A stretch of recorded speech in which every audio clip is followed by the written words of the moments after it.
Method 2 देखते हैं बच्चों। ठीक है, मेथड 2 क्या है भैया? जब आपको दो से ज्यादा रेशनल नंबर निकालने के लिए बोला जाए, कितना? दो से ज्यादा रेशनल नंबर निकालने के लिए बोला जाए between two given rational numbers, दो गिवन रेशनल नंबर के बीच में जब दो से ज्यादा रेशनल नंबर निकालने के लिए बोला जाए तब हम लोग कौन सा मेथड यूज करेंगे? मेथड 2। अब ये भैया मेथड 2 का कॉन्सेप्ट क्या है बताइए। तो मेथड 2 को मैंने क्या किया, दो केस में बांटा है। ठीक है, मेथड 2 को मैंने दो केस में बांटा। पहला केस क्या है? When the denominator is same, यानी कि जो भी रेशनल नंबर दिया हुआ है उसका डिनोमिनेटर सेम होना चाहिए, उसको मैंने केस 1 लिया है। ठीक, मेथड 2 में केस 1। केस 1 क्या है? व्हेन डिनोमिनेटर इज सेम, जब डिनोमिनेटर आपका क्या हो? सेम हो। जब डिनोमिनेटर आपका सेम हो और दो से ज्यादा रेशनल नंबर निकालने के लिए बोल रहा है between two given rational numbers, तो हम लोग मेथड 2 यूज करेंगे। ठीक, तो पहला केस का मैंने क्या उठाया कि भैया दोनों रेशनल नंबर्स का डिनोमिनेटर क्या है? सेम है। तो उसको कैसे सॉल्व करेंगे? कंसेप्ट देखते हैं, आ जाइए कंसेप्ट देखते हैं। ठीक, एन होता है आपका number of rational numbers to find, number of rational numbers to find. ये भैया क्या लिख दिया आप गजब सा, ये एन क्या लिख रहे हो आप?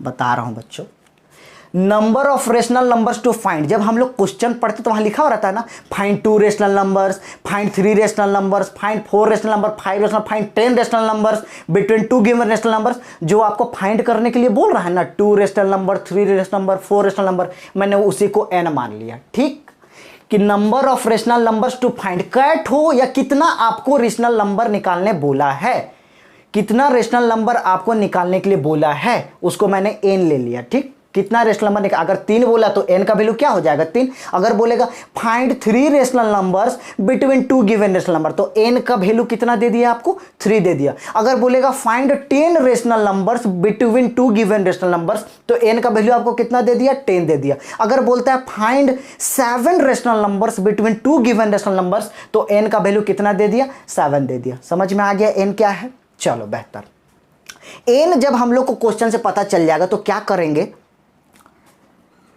n+1 निकालेंगे। क्या निकालेंगे? n+1 निकालेंगे। इसको मैं स्टेप 2 दे देता हूं। ठीक है, स्टेप 1 दे देता हूं। चलो, ये हो गया आपका स्टेप 1, फाइंड n+1। जब हमें n पता चल गया, क्वेश्चन से ही पता चल जाएगा n क्या है, तो पहला स्टेप क्या करेंगे हम लोग? फाइंड n+1 निकाल लेंगे। इसके बाद क्या करेंगे भैया? स्टेप 2, जो भी रेशनल नंबर दिया हुआ वो क्या होता है? न्यूमरेटर अपॉन डिनोमिनेटर होता है। तो जो n+1 हमारा आएगा उसको न्यूमरेटर और डिनोमिनेटर से क्या करेंगे? मल्टीप्लाई कर देंगे। अभी आपको लग रहा होगा ना कि भैया का बता रहे हैं आप, क्या बता रहे हैं? पहला वाला रेशनल, पहला वाला बड़ी इजी था, r+s करना था डिवाइडेड बाई 2, कहानी खत्म। नहीं बच्चों, अभी जब इस पे मैं क्वेश्चन बनाऊंगा ना तो आप बोलोगे ना सर यही वाला बहुत इजी है, पहलका वाला तो बहुत लेंदी जाता है। आप एक ट्राई करना, जब 3 रेशनल नंबर्स मैं इस पे करवाऊंगा ना तो इसको आप मेथड 1 से निकालने की कोशिश करना, देखना आपको कितना लेंदी पड़ेगा। ठीक है, आपको अभी लग रहा होगा, मैं बता रहा हूं तो आपको लग रहा होगा ये टफ है, नहीं, उससे इजी ये है। आप देखो ना, बस समझते जाओ ना, टेंशन नहीं लो, बस समझते जाओ। स्टेप 1 मैंने क्या बोला? पहले तो n पता चल गया, क्वेश्चन से आपको number of rational numbers to find जो आपको निकालने के लिए बोलेगा वो n हो गया। स्टेप 1 मैंने क्या बोला? n+1 निकालना है, निकाल लिया। स्टेप 2 क्या बोला? जो रेशनल नंबर क्या होता है? Numerator upon denominator. तो न्यूमरेटर और डिनोमिनेटर से n+1 करना है और डिनोमिनेटर में भी मल्टीप्लाई करना है n+1। बस इतना कर लिए ना, कहानी खत्म, कहानी खत्म। बस इतना ही सा कॉन्सेप्ट है, बस इतना ही सा आपका क्या है? कॉन्सेप्ट है। उसके बाद अभी देखो जब क्वेश्चन करेंगे ना तो आपको ज्यादा अच्छा समझ में आएगा। बस इतना याद रहेगा आपको, n क्या है? जो क्वेश्चन में लिखा हुआ रहता है ना भैया कि find 2 rational number, 3 rational number, 4 rational number, 5 rational number, वही है आपका n। ठीक, स्टेप 1 क्या है? n+1। और स्टेप 2 क्या है?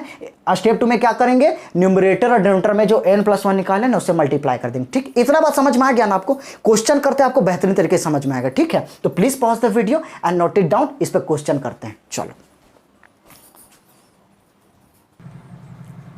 क्वेश्चन देखते हैं बच्चों, क्या है? Find three rational numbers between 2/5 and 3/5। 2/5 और 3/5 के बीच में हमें कितना रेशनल नंबर्स निकालना है? 3 रेशनल नंबर्स निकालना है। भैया 2 से ज़्यादा है 3, तो 3 रेशनल नंबर निकालना है, तो कौन सा मेथड यूज करेंगे? मेथड 2। उसमें मैंने मेथड 1 में क्या बोला था कि R और A से, जिसमें S बड़ा होना चाहिए ना आपका R से, ठीक है, इसमें बड़ा छोटा होने का कोई झमेला ही नहीं है, टेंशन ही नहीं है इसमें, ठीक है। बस आप ये देखो कि ये जो 2 रेशनल नंबर है उसमें डिनोमिनेटर सेम है कि नहीं है ना। मैंने पहला केस में क्या लिया था? When denominator is same. आपका डिनोमिनेटर क्या दिया हुआ है? सेम दिया हुआ है। चलो देखते हैं कैसे बनता है। आओ सॉल्यूशन। हमको 3 रेशनल नंबर निकालना है। किसके बीच में? मैं यहाँ बना दे रहा हूँ, ठीक ना, बना दे रहा हूँ 2/5 और 3/5। इन दोनों के बीच में 3 रेशनल नंबर लिखना है, ठीक। मैं बार बार बोल रहा हूँ, इसको आप एग्जाम के कॉपी में नहीं लिखोगे, मैं समझाने के लिए लिख रहा हूँ, ठीक है ना। आप अभी आप नोट डाउन कर रहे हो तो समझने के लिए आप भी लिख लो, एग्जाम कॉपी नहीं करोगे, ठीक। चलो, तो भैया आप बोले थे कि पहले n निकालेंगे, तो n कितना दिया हुआ है? तो कितना लिखा हुआ? फाइंड 3 रेशनल नंबर्स, यानी कि n का वैल्यू कितना हो गया? 3। उसके बाद स्टेप 1 में आप लिखवाए थे कि आपको निकालना है n+1, तो n+1 कितना हो गया? 4। n हो गया 3, n+1 हो गया 4। उसके बाद मैंने बोला था कि जो रेशनल नंबर दिया हुआ है उसके न्यूमरेटर और डिनोमिनेटर में n+1 से क्या करेंगे? मल्टीप्लाई करेंगे, ठीक। देन n हो गया 3, n+1 हो गया 4। देन 2/5 किससे मल्टीप्लाई करेंगे? n+1 से। n+1 से n+1 कितना? 4 यहाँ पर कितना आ गया? 2 4 जा 8, 5 4 जा 20। एंड दूसरा रेशनल नंबर क्या है?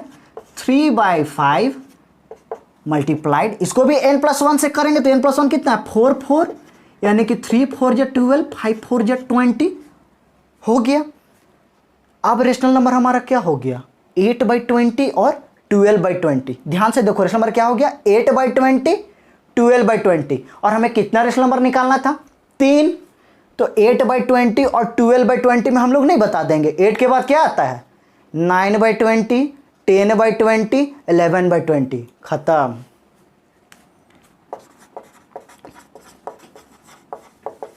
थ्री रेशनल नंबर्स बिटवीन, या फिर ये लाइन लिखने से पहले आप डायरेक्ट क्या लिखो, क्या लिखो, हमको क्या लिखना था? 3 रेशनल नंबर लिखना था ना, 8/20, 12/20। तो 8/20, 8/20 के बाद क्या आता है? 9/20, 10/20, 11/20। ये हो गया 12/20। तो मेरा क्वेश्चन में ये था क्या? क्वेश्चन में ये था क्या? नहीं ना। 8/20 मेरा क्या है? 8/20 कहाँ से है? 2/5 से। 2/5 लिख दो यहाँ। 9/20, 10/20, 11/20 और 12/20 कहाँ से है मेरा? 3/5 से। खत्म। कुछ करने का झंझट ही नहीं भैया, बस इतना ही। हाँ बस इतना ही। अब बताओ, पहले वाला से हार्ड है क्या? इजी है ना? क्या किया मैंने? क्या किया मैंने? क्या किया? फिर से देखते क्या किया। 2 रेशनल नंबर दिए हुए थे, दोनों का डिनोमिनेटर क्या था? सेम था। हमने n हमें तो क्वेश्चन से पता चल गया 3। मैंने क्या बोला था? n+1 निकालो। कितना आ गया? n+1 4। उसके बाद मैंने क्या बोला था कि जो n+1 है, जो गिवन रेशनल नंबर है, उसका न्यूमरेटर और डिनोमिनेटर से मल्टीप्लाई कर दो। तो मैंने न्यूमरेटर और डिनोमिनेटर से मल्टीप्लाई कर दिया, आ गया 8/20। दूसरा जो रेशनल नंबर है उसका मैंने न्यूमरेटर डिनोमिनेटर से मल्टीप्लाई कर दिया, आ गया 12/20। तो देखो ना, यही 2 रेशनल नंबर के बीच में निकालना था, तो इसके जगह 8/20, 12/20 के बीच में मैंने नहीं निकाल दिया, आ गया 9/20, 10/20, 11/20। खत्म। भैया ये तो उससे भी आसान है, इसमें तो जोड़ने का झंझट ही नहीं है ना, झंझट ही नहीं है। बस n निकालो, n+1 करो, न्यूमरेटर और डिनोमिनेटर में मल्टीप्लाई करो, कहानी खत्म। मैंने आपको बोला था ना, आप जहां ये निकाल लिए ना मल्टीप्लाई करके, उसके बाद कहानी खत्म। तो 8/20 के बाद क्या आता है? 9/20, 10/20, 11/20। तो इन दोनों के बीच में हमें कितना रेशनल नंबर निकालना था? 3। हमने 3 निकाल लिया। तो 8/20 कहां से है? कौन सा रेशनल नंबर से? 2/5 से। और 12/20 कहां से है? 3/5 से। और उनके बीच में 3 रेशनल नंबर हमने लिख दिए। समझ में आया बात? तो 2/5 और 3/5 के बीच में कौन कौन रेशनल नंबर निकले? 9/20, 10/20 और 11/20। कोई दिक्कत नहीं भैया, ये पहले वाला से भी आसान है। हाँ मुझे पता है, ये पहले वाले से भी आसान है। तो इसके बाद लैंग्वेज लिखना है। क्या लैंग्वेज लिखना है यहाँ मैं बता दे रहा हूँ, ठीक है। आप इसको पूरा अच्छे से नोट डाउन कर लेना। उसके बाद नीचे में लिखना क्या? 3 rational numbers 3 rational numbers between 2/5 and 3/5 are. कौन कौन सा आया बच्चों? 9/20, 10/20, 11/20। आंसर। बस भाई, बस इतनी करना रहता है ना। हाँ, इस पे एक और क्वेश्चन करते हैं ना, मजा आ रहा है ना ये वाला में। ठीक है, एक और क्वेश्चन करते हैं, आपको और भी अच्छे तरीके से समझ में आएगा। ठीक है, please pause the video and note it down. अगला क्वेश्चन देखना बच्चों, find 4 rational numbers between -3 and -2। अब बार मैंने निगेटिव रेशनल नंबर उठा लिए। अब तो डर लग रहा होगा, अरे तब से पॉजिटिव करा रहे थे, अरे निगेटिव दे दिए। कोई दिक्कत नहीं है, ये भी सॉल्व हो जाएगा आराम से। बस ये देखो कितना रेशनल नंबर निकालना है हम लोग को, तो भैया 4। तो 4 यानी कि कौन सा मेथड यूज होगा, मेथड 1 या मेथड 2? ये तो कोई बता देगा, मेथड 2। तो मेथड 2 यूज करेंगे। ठीक, और उसमें भी देख लो इसका डिनोमिनेटर क्या है, सेम है या नहीं है। पहली बात, ये रेशनल नंबर है कि नहीं, इसमें तो डाउट नहीं है ना, है। नीचे 1 नीचे 1। ठीक, तो डिनोमिनेटर सेम है ना? हाँ है। चलो पढ़ते हैं तब फिर। अब कैसे निकालेंगे भैया, हम जानते हैं। आप n इक्वल टू लिख दीजिएगा 4, क्योंकि यहाँ पर 4 रेशनल नंबर पूछा, तो n इक्वल टू लिख दीजिएगा 4। उसके बाद लिखिएगा n+1 equal to 5। n+1 equal to 5। हमें किसके किस बीच में निकालना, बार बार बोल रहा हूँ बच्चों, ये आप समझने के लिए, मैंने ये समझाने के लिए आपको लिख रहा हूँ। ठीक है, आप एग्जाम कॉपी में ऐसा नहीं करोगे। तो n इक्वल टू 4 और n+n इक्वल टू 5। अब इसके बाद मैंने क्या बोला था कि आपने बोला था कि न्यूमरेटर और डिनोमिनेटर में n+1 से मल्टीप्लाई कर दीजिए भैया। ठीक है, तो पहला रेशनल नंबर क्या है, -3/1। ठीक, -3, यहाँ पर देन लिख लेना बच्चों। ठीक है, देन ये n है। ठीक है, en कॉमा -3/1 पहला रेशनल नंबर। इसको क्या करना है, न्यूमरेटर में 5 और डिनोमिनेटर में 5। कितना आ गया, -15/5। एंड दूसरा रेशनल नंबर क्या है, -2/1। डिनोमिनेटर सेम था इसीलिए। ठीक है, अब क्या करेंगे, 5 और 5, तो कितना आ गया, -10/5। -10/5। अब देखो ना, -15 और -10 के बीच कितना रेशनल नंबर लिखना है, 4 रेशनल नंबर। नहीं लिख लेंगे, देखो ना, -15/5 और -10/5 के बीच कौन कौन आएगा, -14/5, -13/5, -12/5, -11/5। आ गए 4 रेशनल नंबर।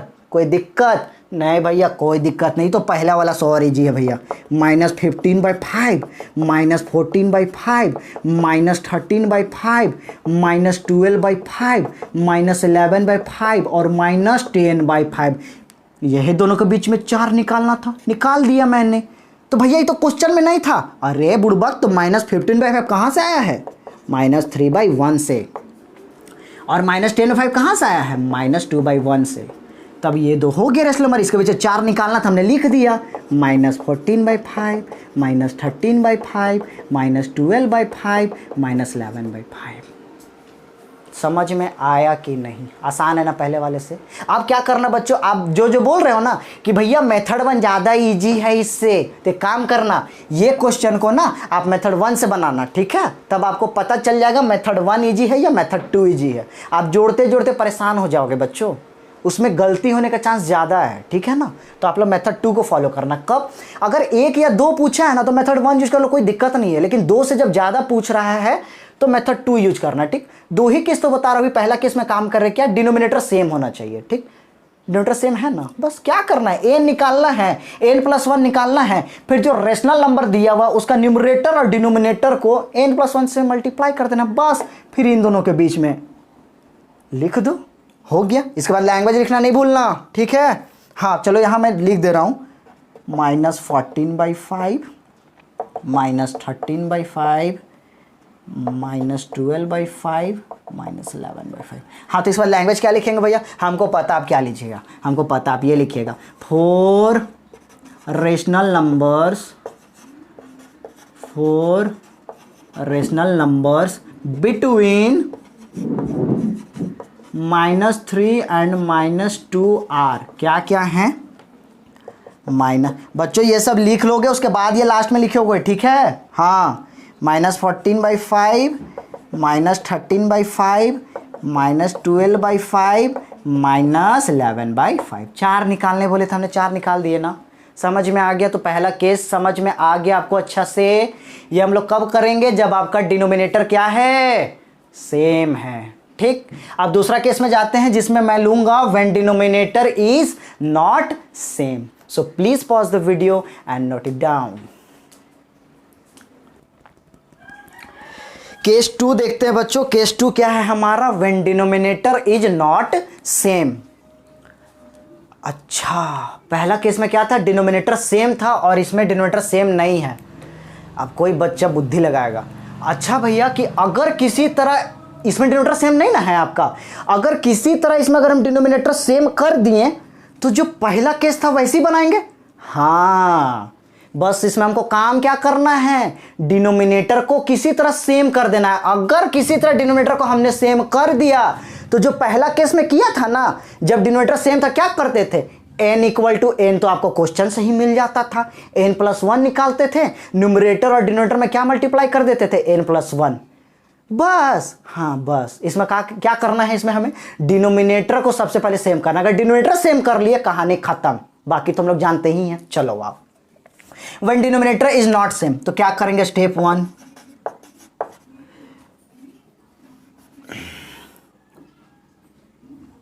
स्टेप 1 में क्या करेंगे? डिनोमिनेटर को हम लोग क्या करेंगे? सेम करेंगे। Make denominator same.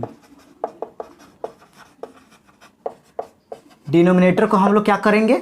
सेम करेंगे। भैया वो कैसे होगा? वही तो दिक्कत है। अरे बुड़बक, पहले से तो हम लोग सीखते आ रहे हैं। एलसीएम,